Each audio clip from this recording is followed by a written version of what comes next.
Muy bien, Jaume, muchísimas gracias. Rápidamente, porque nos hemos ido un poco de tiempo, le voy a dar la palabra a Enrique Suárez, secretario general adjunto de la FENE, de la Federación Leonesa de Empresarios, licenciado en Derecho y abogado en ejercicio desde el año 2004 por el Ilustre Colegio de Abogados de León.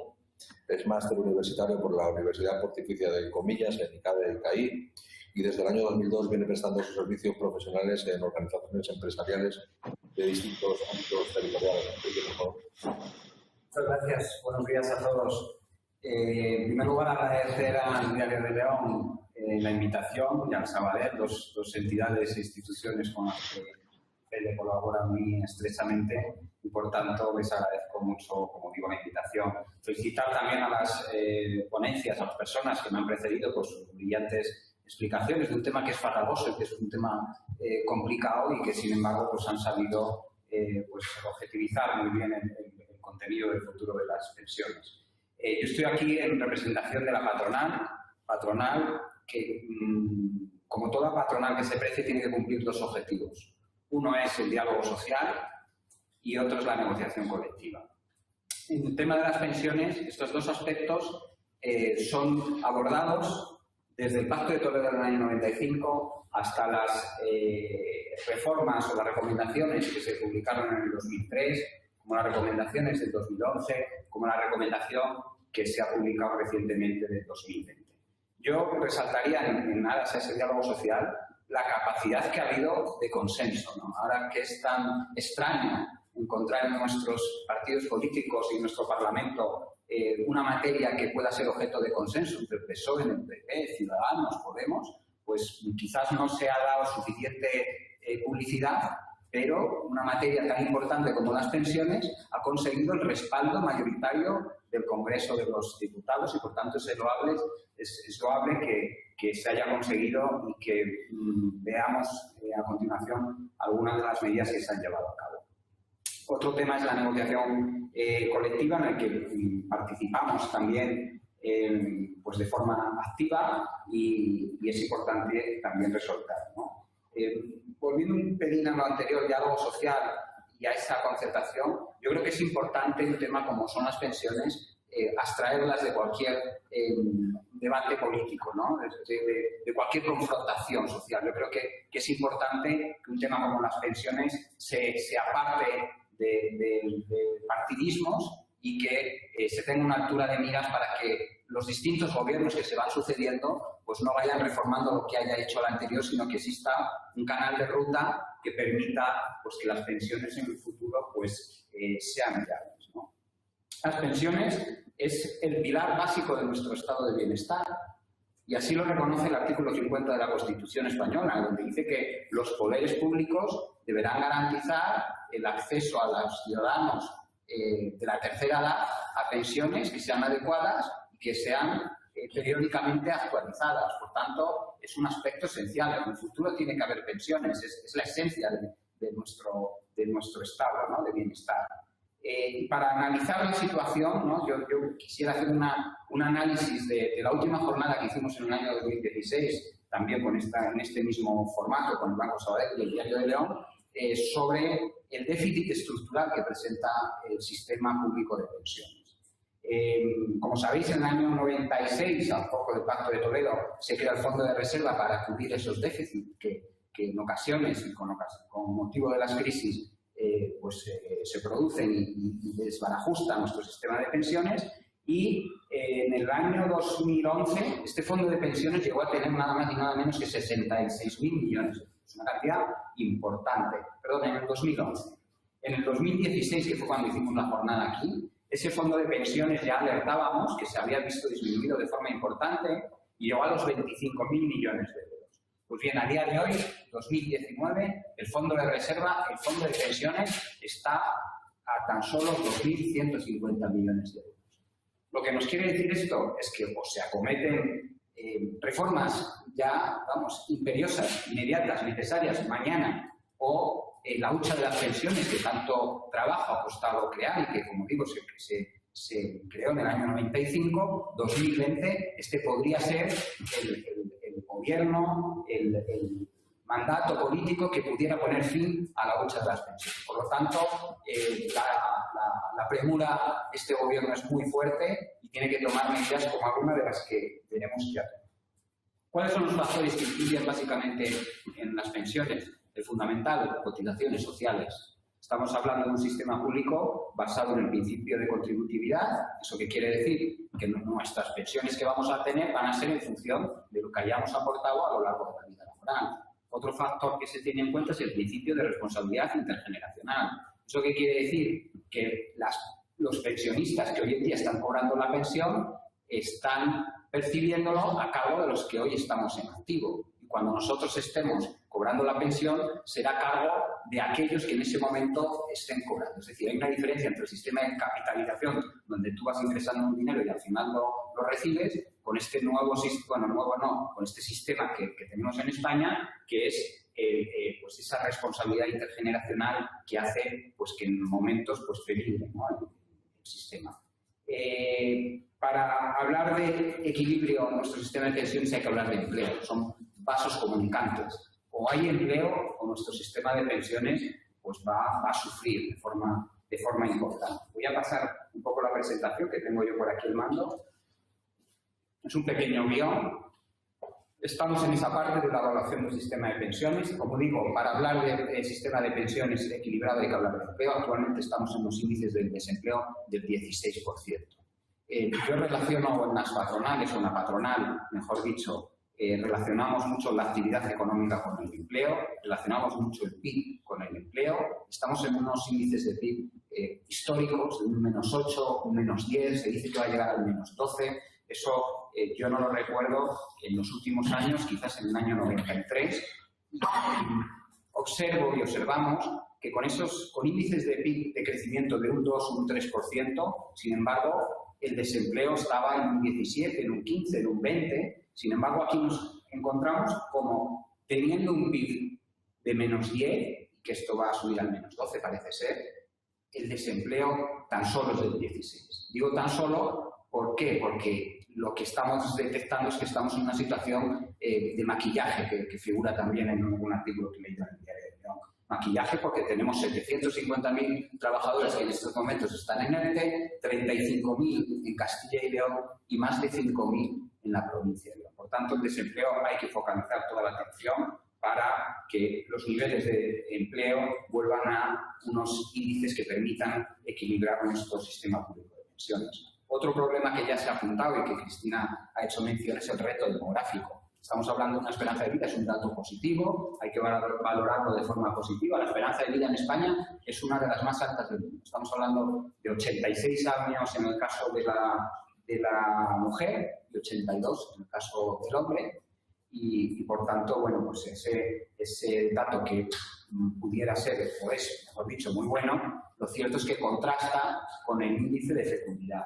Estamos hablando que en España está en torno al 1,2. Por cada 5 parejas o cada 5 mujeres nacen solo 4 niños. Aquí tenemos un problema, sobre todo cuando llegue el acceso a la jubilación de los baby boomers. Y bueno, pues hay que focalizar también el problema en medidas de conciliación, en medidas de concienciación, sobre todo laboral, para que esos índices de natalidad pues permitan unos ajustes en nuestro sistema público de pensiones. Hay quien apunta a que la solución está en una inmigración ordenada, pero bueno, lo cierto es que el problema demográfico está ahí. Otro tema que es importante en esta primera parte de la evolución de nuestro sistema público de pensiones es la edad a la que acceden de forma efectiva a la jubilación. Hay una diferencia entre la edad legal y la edad real a la que se jubilan. En estos momentos estamos hablando de 64 años, la edad real de media. Estamos hablando de que se está utilizando la jubilación como sistemas de regulación de empleo, cuando se hablan de fusiones, absorciones, expedientes de regulación, lo primero que se acude es a jubilaciones anticipadas y, bueno, pues parece ser que desde el Gobierno se quiere endurecer para que ese objetivo que hay fijado en el 2027 de que la edad de jubilación coincida con la edad legal a los 67 años que se fija, pues cada vez sea más próximo y más necesario.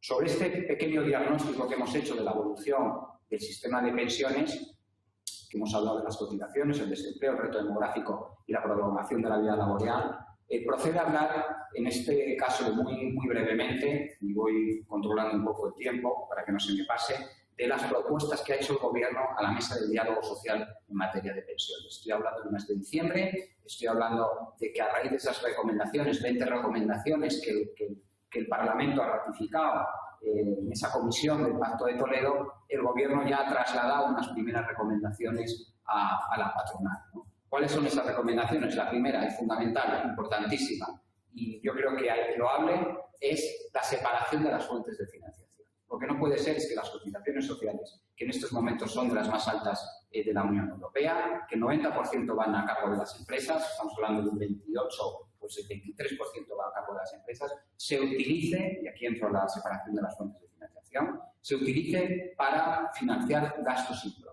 Es decir, todas aquellas políticas activas de empleo que el Gobierno quiera llevar a cabo, el Gobierno de turno, tiene que ser con cargo a los presupuestos vía ordinaria positiva, no puede ser vía cotizaciones sociales, porque lo que estamos haciendo es que estamos desequilibrando nuestro sistema público de pensiones.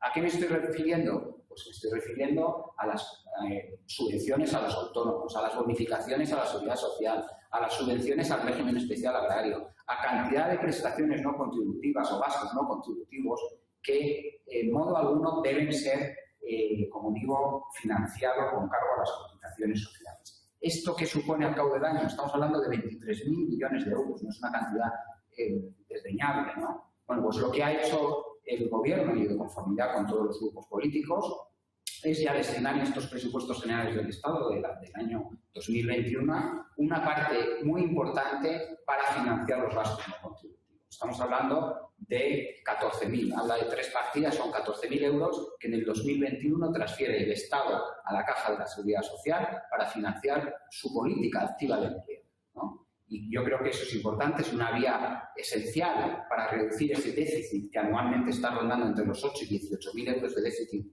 en nuestro sistema público de la seguridad social, y yo creo que es una medida que, como digo, es muy positiva para garantizar el futuro de las pensiones, ¿no? Que aquellas políticas activas de empleo de los gobiernos sean financiados por la vía ordinaria de los presupuestos generales del Estado y no por las cotizaciones sociales. Otra recomendación, esta fue la primera, son 4 las que ha trasladado en este momento a la patronal, es la actualización en base al IPC real. Lo que hace la recomendación es un IPC en base a quinquenios, coge 5 años, los 3 últimos con valores fijos, que son los 3 IPCs del año pasado, y sin embargo el IPC del año presupuestario más al siguiente hace una previsión, con unos límites máximos que van establecidos por el Banco Central Europeo, y en función de esas desviaciones que se hayan podido producir cada año, pues se actualizarán las pensiones. Bueno, es un índice, el IPC, que puede ser utilizable. A nosotros no nos gusta más el PIB, nos gusta más la actividad económica. ¿Por qué? Porque hemos comprobado que en épocas donde ha existido crisis, la inflación se ha disparado y eso pues provoca una espiral inflacionista que creemos que no es posible. La edad de jubilación también la ha trasladado la Comisión de Diálogo Social en la que participamos para que efectivamente se armonice esa edad legal con la edad real. Se habla de prohibir la jubilación forzosa en los convenios colectivos. Eso es una medida que entendemos que bueno, pues no nos gusta demasiado, porque sirve un poco pues, para adecuar las plantillas a la situación de las empresas. Y bueno, pues se fija un objetivo, creo recordar, del 2023 para establecer unas penalizaciones muy importantes en esa jubilación anticipada. También se habla de los sistemas complementarios, de fomentar los sistemas complementarios de la seguridad social. Y bueno, pues aquí hay que decir que esos sistemas complementarios tendrán que estar dotados de incentivos que lo propicien, porque si no, empresas y trabajadores en estos momentos, pues digamos que van a resultar ineficaces si no se apuesta fiscalmente por este tipo de medidas. ¿Cuáles son las propuestas que desde el punto de vista patronal realizamos en COE? Pues la primera y más fundamental, el empleo. Es fundamental, es un vaso comunicante, ya voy terminando, pero hay que decir que para crear empleo la presión fiscal debe aliviarse. No puede subirse el impuesto de sociedades, no puede subirse el impuesto de patrimonio, no puede subirse el impuesto del IRPF. Hace poco el presidente del gobierno habló de que en 3 años iba a crear 900.000 puestos de trabajo. yo que conozca y que sepa en los países de la Europa y de América y desarrollados desde el punto de vista económico, los puestos de trabajo los crean los empresarios, no los políticos. Y a los empresarios no se les ha preguntado por esas cifras, porque en modo alguno se iban a comprometer 900.000 puestos de trabajo en 3 años si no se producen unas medidas de alivio fiscal importantes que en estos momentos no vemos que se estén. Otro factor importante para equilibrar nuestro sistema tributario de pensiones es el control de la IT. Estamos hablando que la IT tiene un gasto de alrededor de 10.000 millones de euros al año y creemos que se puede gestionar de una manera más eficiente. Estamos hablando que los tiempos de espera son excesivamente largos.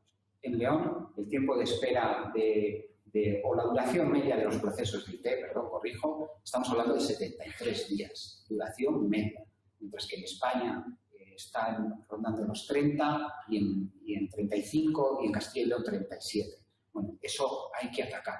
Hay que ver qué es lo que está pasando, hay que ver la burocracia que está ralentizando esos procesos de diagnóstico y esos procesos de rehabilitación, hay que introducir la colaboración privada, las mutuas de accidentes de trabajo tienen que colaborar en reducir esos tiempos de espera en beneficio de la salud del trabajador y en beneficio de la competitividad de las empresas. Por tanto, el control de los gastos es importantísimo. Es importantísimo también la lucha contra la economía sumergida. Ahí, desde la patronal, también hacemos un llamamiento, es un acto de competencia desleal a aquellos que defraudan la seguridad social frente a aquellos que cumplen. Por tanto, tienen que intensificarse los controles de Hacienda, trabajo, pero aquí quiero hacer una precisión, y es sobre aquellas empresas que no están dadas de alta. Es decir, raro es la empresa hoy en día que no está sometido a inspecciones de sanidad, inspecciones de Hacienda, inspecciones de trabajo, etcétera. Lo que estamos intentando, lo que estamos reclamando es que se produzcan sobre aquellas empresas que actúan en el mercado irregular y que de alguna manera no están dadas de alta y que son las que están causando especialmente daño. Y luego, por finalizar, esos incentivos a la previsión social complementaria, hay una pérdida importante de poder adquisitivo cuando se accede a la jubilación. Estamos hablando de una tasa de restitución de un 20%, se habla del 80%, quiere decir que el poder adquisitivo decae un 20% si no se adoptan planes de previsión social complementaria. Y, por tanto, animamos a concienciar, a hacer una labor informativa importante, tiene que ser complementaria, no son sustitutivos, es complementario con los planes públicos de la seguridad social y hay que hacer una labor de concienciación a los trabajadores, a las empresas y a la sociedad en general de que esa pérdida de poder adquisitivo hay que amortiguarlo a través de esos sistemas. Bueno, pues dicho esto, es un poco lo que quería. Muy bien, Enrique, pues yo tenía aquí un montón de preguntas, pero nos hemos comido el tiempo y casi las voy a hacer a modo de conclusión.